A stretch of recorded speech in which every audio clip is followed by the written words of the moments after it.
Hello everyone, welcome back to my channel. এই পার্টের স্টার্টিংয়ে আমরা দেখি যে গিজুন ভাবছে রিজাইন করার আগে সে অন্তত একবার ইনার উপর ইনভেস্টিগেশন করে দেখবে। যখন সেখানে ইনা আসছিল তখন সে তাড়াতাড়ি ওই ইমেইলের ট্যাবটা অফ করে দেয়, কারণ সে এটা কাউকে জানাতে চাইছিল না। সে লুকিয়ে লুকিয়ে সব কিছু করবে। এর মাঝে আমরা দেখি যে ইনার অফিসের একটা এমপ্লয়ের সাথে ঝগড়া হয়। তার একটু পার্সোনাল প্রবলেম ছিল, যার কারণে ইনা সেটা মানছিল না। তো সে ইনার কাছে মাফ চায়, কিন্তু ইনা তাকে মাফ করে না, যার কারণে সে রেগে ইনার উপর হাত তুলতে যায়। এখন এই সিনটা দেখে অফিসের সবাই তো অনেক এক্সাইটেড হয়ে যায় আর সিনটা এনজয় করছিল। কিন্তু শকিংলি আমাদের ইনা এক ফোঁটাও ভয় পায় না, ইভেন সে চোখের পলকও ফালায় না। এখন এটা দেখে অফিসের সবাই অনেক ইমপ্রেস হয় ইনার উপর। এর মাঝেই এইসব সিন যখন শেষ হয় তখন আমাদের গিজুনের তো 12টায় বেজে যায়। ইনা তাকে ডাকে আর তাকে বলে, কাল রাত তুমি ড্রাঙ্ক হয়ে অনেক কিছুই বলেছো, তোমার মনে হয় তুমি অনেক ক্যাপেবল, আর আমি তোমাকে টিম 1 থেকে এনে টিম 3-তে ফেলে দিয়েছি। তো আমি ভাবছি তোমাকে বিজি রাখার জন্য একটা কাজ দেব। এরপরেই আমরা দেখি ইনা তাকে বিজি রাখার জন্য পেপার ডিস্ট্রয়ের কাজ দিয়ে দেয়। সে সারাটা দিন দাঁড়িয়ে দাঁড়িয়ে এই কাজই করছিল। এখন গিজুন ভাবছিল তার এত বড় অপমান। এর মাঝে এমনও কিছু ওয়ার্কার ছিল যে তার কাছে আসে আর তাদের কথা দিয়ে তাকে সান্ত্বনা দেওয়ার চেষ্টা করে, কিন্তু ইন দি এন্ড তার কাছে আরো 2-3টা ভান্ডিল কাগজ দিয়ে যায় এগুলো ডিস্ট্রয় করার জন্য, যেগুলো দেখে গিজুন তো অনেক বেশি রেগে যায়। সে যখন ডিস্ট্রয় করা কাগজগুলো নিয়ে সেখানে রেগে ফেলতে যাচ্ছিল তখন সবগুলো কাগজ ছড়িয়ে ছিটিয়ে যাচ্ছে। এগুলো দেখে তার এত বেশি রাগ হয়, তার মন চাইছিল সে ইনাকেও একটা রিসাইকেল মেশিনে দিয়ে দেবে। আমাদের গিজুনের অবস্থা এতটাই করুণ যে সে মনে মনে শপথ করেছে, দুনিয়া এখান থেকে ওইখানে হয়ে যাক, উল্টে পাল্টে যাক, তারপরও সে ইনার উপর ইনভেস্টিগেশন করবে আর তার বিরুদ্ধে প্রমাণ বের করে তাকে এই অফিস থেকে টোক্কা দিয়ে বের করবে। আর সে এখানে আরামসে থাকবে তার আগের লাইফ। এরপর আমরা আরেকটা ক্যারেক্টারকে দেখি যার নাম হলো মিস্টার মু, আর সে অডিট নাম্বার 3 এর টিম লিডার। তার কিছুটা কিছুটা না অবশ্য সে এমন টাইপের মানুষ ছিল যে সে সবার সাথে অনেক ভালো সম্পর্ক রাখতো, হেসে কথা বলতো। তার কোনো সাহায্য লাগলে সে নিশ্চয়ই তাকে সাহায্যও করতো। সে অনেক ভালো মনের মানুষ। অন্যদিকে আমরা সিইওর মিটিং এর সিন দেখি। এখানে আমরা জানতে পারি মিস্টার চেয়ারম্যান তার ছোট ছেলে মানে সৎ যে ছেলেটা, তাকে অন্য একটা ব্রাঞ্চ থেকে সরিয়ে মেন হেডকোয়ার্টারে শিফট করে দিয়েছে। এখন ব্যাপারটা হলো মেন হেডকোয়ার্টারের সিইও তো সে, এখন একটা জায়গায় দুইটা সিইও কি টিকতে পারবে? যেটা দেখে সিইওর অনেক বেশি রাগ হয়। সেখানে উপস্থিত থাকা সব ডাইরেক্টর আর টিম লিডাররা এই ব্যাপারটা বুঝতে পেরেছিল, কিন্তু সবার আগে ছিল এইচআর ডিপার্টমেন্টের মিস বো, যে অ্যাকচুয়ালি সিক্রেটলি চেয়ারম্যানের হয়ে সিইওর উপর নজর রাখতো। তখনই তার কাছে চেয়ারম্যানের কল আসে। তো সিইও তার থেকে ফোন নিয়ে নিজেই কথা বলে। সে বলে যে আপনি যদি এত কিছুই করবেন তাহলে আমাকে একটু তো হিন্ট দিয়ে দিতেন। জিয়াকিওলের এই জিনিসটা অনেক ভালো করে ফিল হতো যে তার ড্যাড তাকে নয়, তার জায়গাটা সাংইয়লকে দিতে চাইছিল। যাক, এভাবেই অফিসের ডে শেষ হয়ে যায়। এইদিকে আমাদের গিজুন পার্কিং লটে ওয়েট করছিল কখন ইনা বাইরে আসবে আর সে তাকে ফলো করবে। সে যখন তাকে ফলো করা স্টার্ট করে তখন দেখে যে ইনা তার বাড়ির পাশেই একটা ডিপার্টমেন্টাল স্টোরে আসে। এখান থেকে সে কিছু একটা জিনিস কিনে আর নিজের বাসার সোসাইটির দিকে চলে যায়। এরপর গিজুন সেই ডিপার্টমেন্টাল স্টোরে যায় আর সেখানে ট্রেস থেকে তার ফেলে যাওয়া ওই বিলটা যেটা ছিল সেটা চেক করতে থাকে। সে যখন এরকম করছিল তখন সেখানকার পার্ট টাইমারটাকে দেখে ফেলে। এটা দেখার পর গিজুন কি করে, ওই পার্ট টাইমারকে পটিয়ে তাকে খাইয়ে ঘুষ টুস দিয়ে তার মনে অনেকগুলা কথা বের করে, যেগুলো ছিল আমাদের মিস ইনার ব্যাপারে। ওই পার্ট টাইমার তাকে বলে যে ইনা এখানকার রেগুলার কাস্টমার। সে এই পর্যন্ত কোনো লোকের সাথে তো দূরের কথা, কোনো মেয়ের সাথেও আসেনি। আর সে যেগুলো শপিং করতো সেগুলো একেবারেই সিম্পল ছিল। কিন্তু একটা ব্যাপার জেনে তার অনেক শখ লাগে, আর সেটা হলো ইনা রাতে ডিনার করতো না। সে শুধু সিম্পল একটা গিম্বাব কিনতো আর সারা রাত সেটা দিয়ে কাটিয়ে দিত। আর এটা তার প্রতিদিনের রুটিন। এখন গিজুনের প্রশ্ন হলো, সে এত টাকা কামায় তাহলে সে তো কম খায় কেন? ওইদিকে আমরা মিস্টার মুকে দেখি চেয়ার সাথে ক্যাফেটেরিয়ার একটা আন্টির অনেক ভালো ভাব হয়ে গেছে। তার যখন হাজবেন্ড মারা যায় তখন সে সেখানে গিয়ে তাকে অনেক হেল্প করে, তাকে টাকা দিয়ে সাহায্য করে। এর বদলে আন্টি তাকে থ্যাংক ইউ হিসেবে কিছু রান্না করা খাবার দেয় আর তাকে কিছু টাকা দিতে চায়, যেটা মিস্টার মু নেবে না। তো আন্টি বলে, তোমার দুইটা টুইন বাচ্চা আছে, তোমার তাদেরকে লালন পালন করতে অনেক কষ্ট হয়, তো তুমি এগুলো নিয়ে নাও। কিন্তু এরই মাঝে একটা বদমাশ এমপ্লয় এই জিনিসটা খারাপভাবে তুলে আমাদের যেই অফিসের পেজটা থাকে সেখানে আপলোড করে দেয়। এইদিকে গিজুন যখন অনেক লেট করে বাসায় আসে তখন দেখে যে মিস পার্ক বসে নুডলস খাচ্ছে। আর তাকে এসে জিজ্ঞেস করে, কেউ যদি অনেক কম খায়, মানে প্রতিদিন অনেক কম খায়, তার মানেটা কি? যেটা শুনে মিস পার্ক বলে অবশ্যই সে গরিব হবে। কিন্তু গিজুন বলে সে একেবারেই গরিব না, সে অনেক ভালো টাকা ইনকাম করে। এর মানে সে শুধু বেঁচে থাকার জন্যই খায়। আমি এমন কিছু মানুষকেও জানি যার কাছে অঢেল টাকা সম্পত্তি অনেক কিছু আছে, কিন্তু তার মনে শান্তি নেই। তারা শুধু বেঁচে থাকার জন্যই খাবার খায়। আর এগুলো বলতে বলতে সে কিছুটা ইমোশনাল হয়ে যায়। অ্যাকচুয়ালি সে ইনডাইরেক্টলি আমাদের সিইওর কথা বলছিল। অন্যদিকে আমরা অফিসের ক্যাফেটেরিয়া দেখি যেখানে সব এমপ্লয়িরা গসিপ করছিল। অ্যাকচুয়ালি মিটিংয়ে যেগুলো কথা হয়েছিল সেখান থেকে কিছু কথা লিক হয়ে গেছে। তো সবার ট্রেন্ডিং টপিক একটাই, যে জেগিউলকে টক্কর দেওয়ার জন্য সাংগিউল চলে এসেছে। এখন তারা কার দলে, কে কাকে সাপোর্ট করবে, এটা সেটা নিয়ে অনেক গসিপ। এখন এই ডিসকাশনটা বাড়তে বাড়তে এত বেশি বেড়ে যায় যে কোম্পানির বিভিন্ন পেজে, তারপর ডিপার্টমেন্টে, সব জায়গায় শুধু এটা নিয়ে গসিপ চলছিল। এখন তারা তো গসিপ করে চলে যায়, কিন্তু কোম্পানির এসআর কে এসব নিয়ে অনেক প্রবলেম ফেস করতে হয়। তখনই সেখানকার ম্যানেজারের নজর পড়ে আমাদের মিস্টার মোয়ের ওই পোস্টটার উপর। তো তারা এটা নিয়ে বুদ্ধি করে যে কেননা এই পোস্টটা তারা একটু উস্কে দিয়ে চেয়ারম্যানের ফ্যামিলির ব্যাপারটা ধামাচাপা দিয়ে দেবে। যখন মানুষ এটা নিয়ে গসিপ করবে তখন সেই ব্যাপারটা ভুলে যাবে। আর হয় ঠিক তাই, তারা এটা নিয়ে পোস্ট করে যে কোম্পানিতে এল্ডার যারা তারাও রিলেশনশিপে আছে। আর এই ব্যাপারটা পোস্ট করার সাথে সাথে মিস্টার মুর অনেক বেশি বদনামি হয়, আর ওই ক্যাফেটেরিয়ার আন্টিটারও। এখন তাদের লাভ হয়েছে যে চেয়ারম্যানের ফ্যামিলির ব্যাপারে যেটা গসিপ হতো সেটা অফ হয়ে গেছে।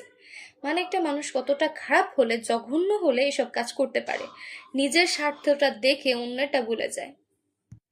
অন্যদিকে আমরা কিজুনকে দেখি, সে যখন গাছে পানি দিচ্ছিল তখন ইনা পিছন থেকে এসে তাকে ভয় দেখিয়ে দেয়। তো সে তো প্রথমে ভয় পেয়ে যায়, কিন্তু পরে ইনা যেভাবে ফুলগুলোকে স্মেল করছিল সেটা দেখে তার অনেক ভালো লাগে। তার কাছে ইনাকে সুন্দরী মনে হচ্ছিল। সে স্মাইল করে ইনাকে দেখতে থাকে।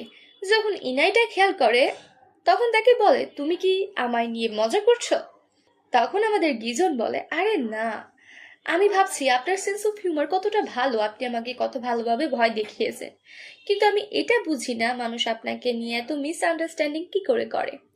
তো ইনা এটা শুনে তাকে এই বলে চলে যায় যে হ্যাঁ, আমি তো কত ভালো আর কত হাসি খুশি থাকি, জানি না মানুষ আমাকে দেখে কেন ভয় পায়। গাইস, ইনাকে দেখে মানুষ কেন ভয় পায় সেটা প্লিজ আপনারা কমেন্ট করে জানাবেন। এখন ওই নিউজটা ঘুরে ফিরে ইনার কাছে চলে আসে। তো মিস্টার মু তাকে জানায় যে এরকম কিছুই না, এই জিনিসটা ভুল করে দেখানো হচ্ছে।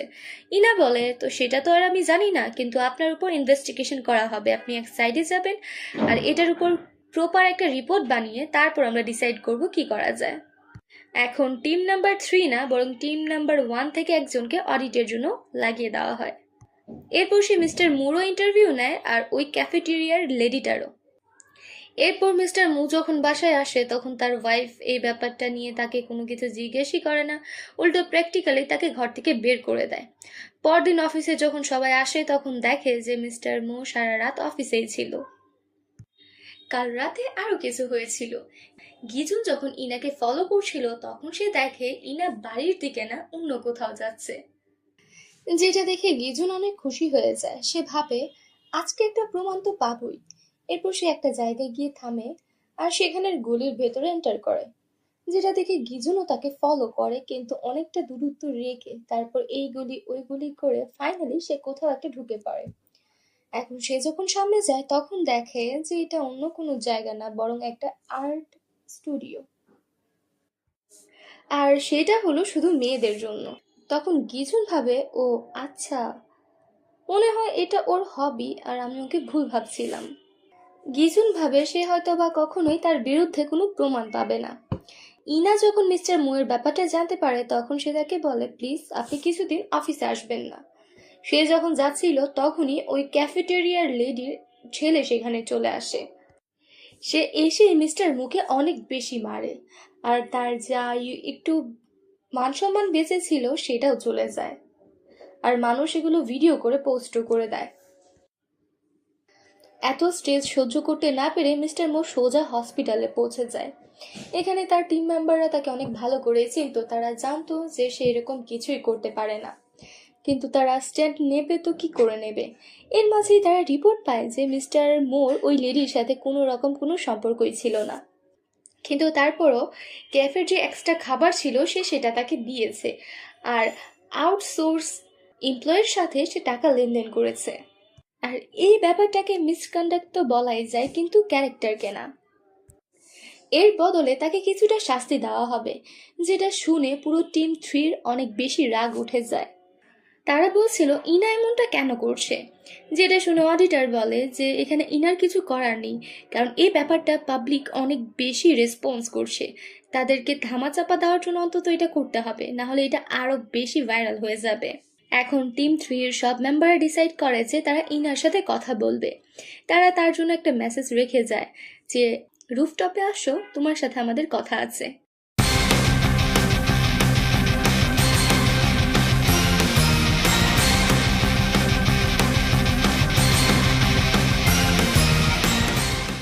উপরে তারা সবাই টিম বানিয়ে দাঁড়িয়েছিল।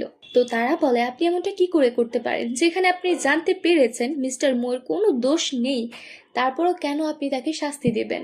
সে অনেক অসুস্থ, তার তার ওয়াইফ তাকে মেরেছে, আপনি তার উপর কিছুটা তো দয়া করুন। ইনা সাইডে যায় আর একটা চেয়ার টানতে টানতে তাদের সামনে নিয়ে আসে, আর এক হাতেই সেটা উঠিয়ে ফেলে।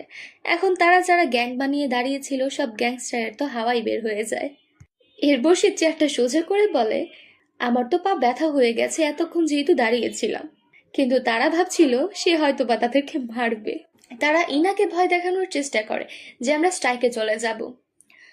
এখন ইনা কোথায় তাদের কথায় ভয় পাবে? সে বলে, তোমাদের যা ইচ্ছা তা করো, আমার কোনো প্রবলেম নেই। এরপর তারা কি করে, সোজাসুজি স্ট্রাইকে চলে যায়, কিন্তু ইনাকে দেখে মনে হচ্ছিল যে তার কোনো কিছুই যায় আসে না। এরপর আমরা দেখি যে আবার একটা মিটিং হয়, যেখানে ইনার দেখা হয় মিস বুয়ের সাথে। ইনা তাকে বলে যে রিপোর্ট চলে এসেছে, মিস্টার মো কোনো খারাপ কাজ করেনি, এই জন্য তুমি তোমার ওয়েবসাইটে যাও আর সেখানে গিয়ে অ্যাপোলাইজ করো। মিস বু বলে, আমি অনেক বেশি বিজি, তো এই ব্যাপারটা আমি 2-3 দিন পর করে দেব। ইনা তো অলরেডি সব বুঝে গেছে যে তারা কেন এই ব্যাপারটা এত হাইপে এনেছে। ইনা বলে, কিছু তো শরম করে নাও, এটা কেমন কাজ ছিল? তো এই রিপ্লাই মিস বু বলে যে একটা রিউমারকে চাপা দেওয়ার জন্য আরেকটা রিউমার জন্ম দিতে হয়। তো ইনা বলে, আচ্ছা এই রিউমারটা ধামাচাপা দেওয়ার জন্য তাহলে আমি আজকে নতুন একটা রিউমার বানাই। এই বলে তার চুল টেনে ধরে। এরপর তারা দুই ডিপার্টমেন্টের ডাইরেক্টরের মাঝে এমন ক্যাট ফাইট হয় যে পুরো ভাইরাল হয়ে যায়। এখানে ইনার বেনিফিট বেশি ছিল, কারণ মিস বো সে অনেক খাটো ছিল আর ইনা ছিল অনেক লম্বা, তো সে সুযোগ পায় তাকে ভালো করে মারার। এখন তাদের এই ক্যাট ফাইট এমন ভাইরাল হয় যে মিস্টার মোয়ের যে ব্যাপারটা সেটা ধামাচাপা পড়ে যায়। এখানে ইনা তার বেনিফিটের কারণে তার মাথার অর্ধেক চুলই ছিঁড়ে ফেলে। এখানে আমরা আরেকটা ব্যাপার জানতে পারি যে ইনা মন থেকে অনেক বেশি ফ্রেশ ছিল, সে অ্যাকচুয়ালি তার টিমের জন্য এই স্ট্যান্ডটা নিয়েছে। এইসব ঝামেলার পর ইনা যখন পার্কিং লটে আসে তখন সে যে এমপ্লয়টাকে বের করেছিল সে আসে তার উপর হামলা করতে, কিন্তু সে তাকে কিছু করবে এর আগে আমাদের গিজুন এসে তাকে ধরে ফেলে। কিন্তু এইসবের মাঝে ইনার মিডল ফিঙ্গারে ব্যথা লেগে যায়। এখানে গিজুন তার কাছে বসে আর তার ব্যান্ডেজ করে দেয়। গিজুন বলে, আমি তোমাকে সবসময় ভুল ভাবতাম আর তোমার ব্যাপারে একটা ভুল ধারণা ছিল আমার। অ্যাকচুয়ালি ইনাকে সবাই ভুল ভাবতো।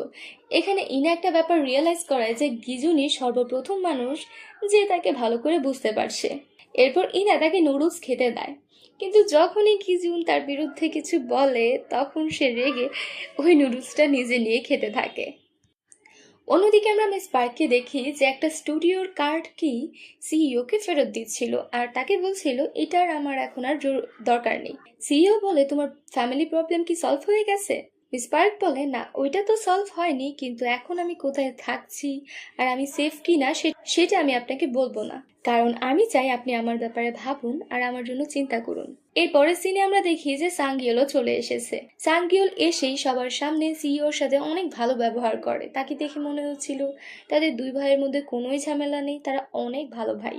এদিকে মিস্টার মোয়ের প্রবলেমটাও সলভ হয়ে গেছে আর ওই ক্যাফেটেরিয়ার লেডিটাকে কাছ থেকে বের করে দেওয়া হয়েছে। তো সে এসে মিস্টার মুকে বলে, থ্যাংক ইউ সো মাচ, আর আমার জন্য আপনার অনেক প্রবলেম ফেস করতে হয়েছে।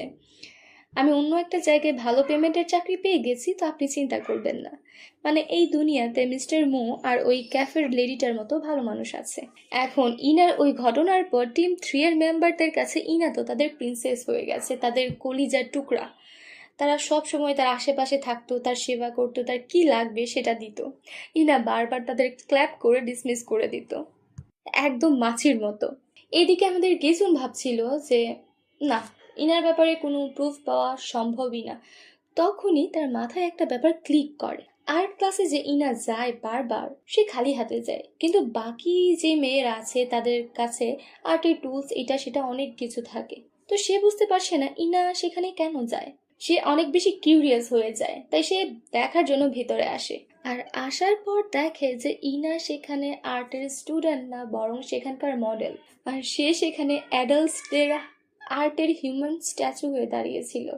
আর এই অবস্থাতেই গিজুন তাকে দেখে ফেলে।